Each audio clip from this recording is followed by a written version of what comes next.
Hey, yo, what's the deal? It's your boy Tag from Pro Wrestling Tag. You know what I'm saying? As of this recording, it is 6:15 p.m. Yeah, I mean, just February 13th, 2025. You know what I mean? And right now I'm just here chilling. You know, I'm bored as shit. You know what I mean? In a little bit, I'm going to play some video games. Matter of fact, no. In a little bit, I'm going to shave. I'm going to shave my face a little bit.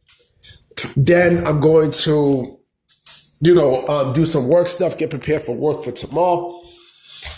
You know what I mean? And I'm going to be chilling, get ready for the night. You know what I mean? There hasn't really been anything sensational wrestling news-wise today, except that, about Josh Alexander, saying that he's going to get Barry Bloom to handle his contracts and such.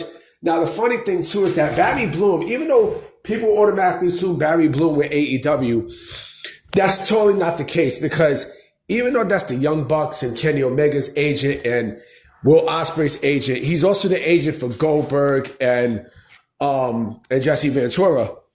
And they're both in WWE. So we don't know. And even Dave Meltzer says that, he sees how he's WWE bound, because if he was going to AEW, right, the way he would have been sent off would have been very different, and I agree. I definitely agree, But this video is not about Josh Alexander as such.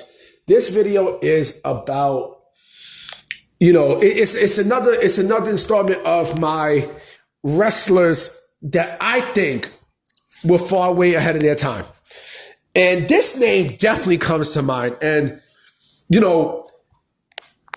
Chris Kanyon is a guy who I've always looked at him very, very different. Not in a bad way.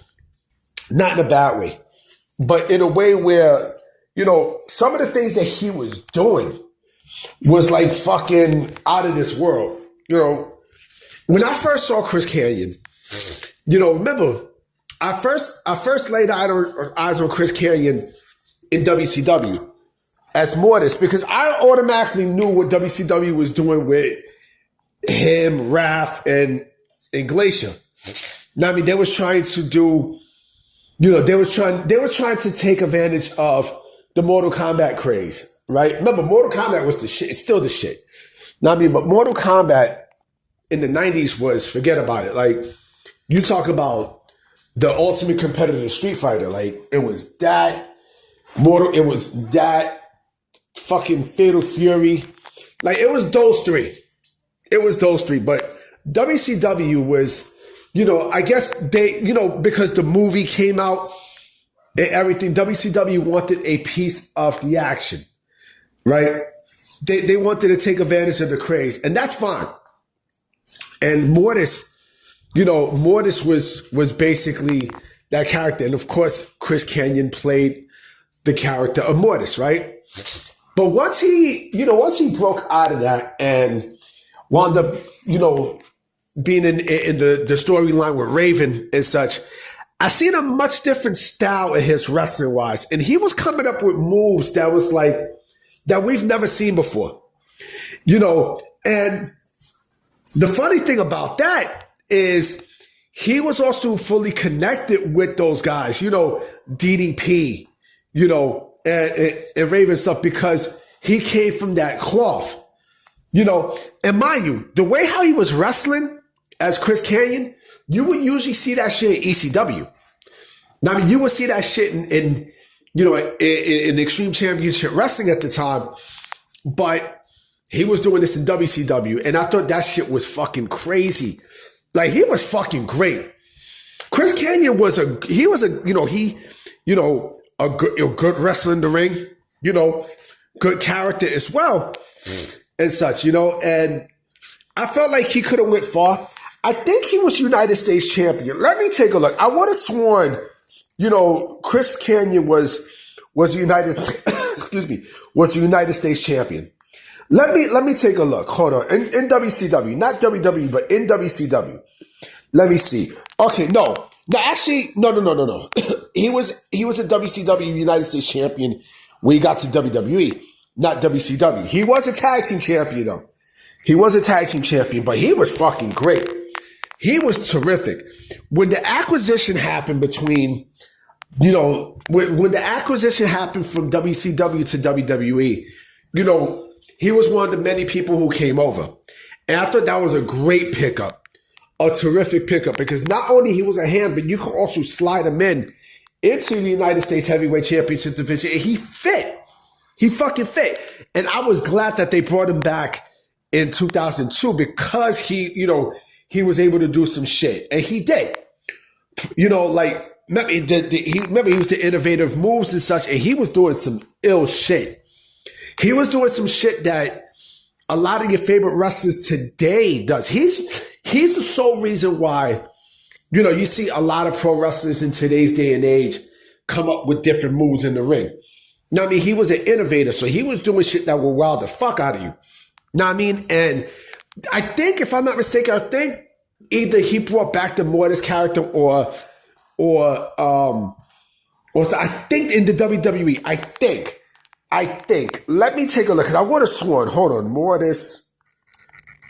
I would have sworn they did. Because I know my memory is not, it can't be foggy when it comes down to things. I know they did. I know either they did or, for Shotgun Saturday Night. I mean, not Shotgun Saturday Night. For Velocity, I got to go back and look. But listen, and the guy's body was, he was tall and such. But if you put him in today's day and age of wrestling, he would just be as big. Because the shit he was doing and such. And yes, I did feel sorry for him for some of the shit that he did, or some of the shit that had happened to him when in the WWE. I think that was bullshit from what The Undertaker did with the chair shot and stuff. That was some fuck shit. I mean, that he didn't deserve that. Like, Chris Kanyon clearly did not deserve that shit.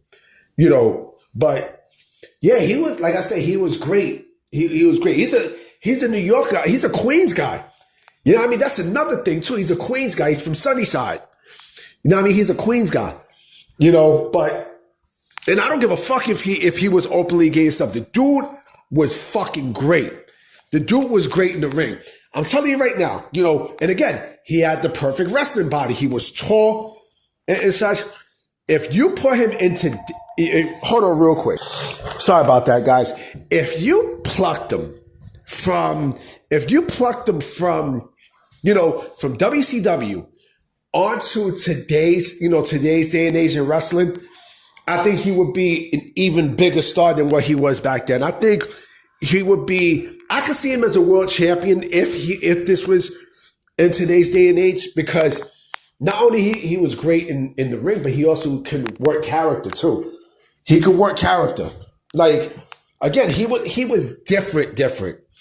Again, he stuck out. He stuck out and such. And, he also did great work where it was him, DDP, and Bam Bam Bigelow as the triad, the New Jersey triad, even though he's not from New Jersey.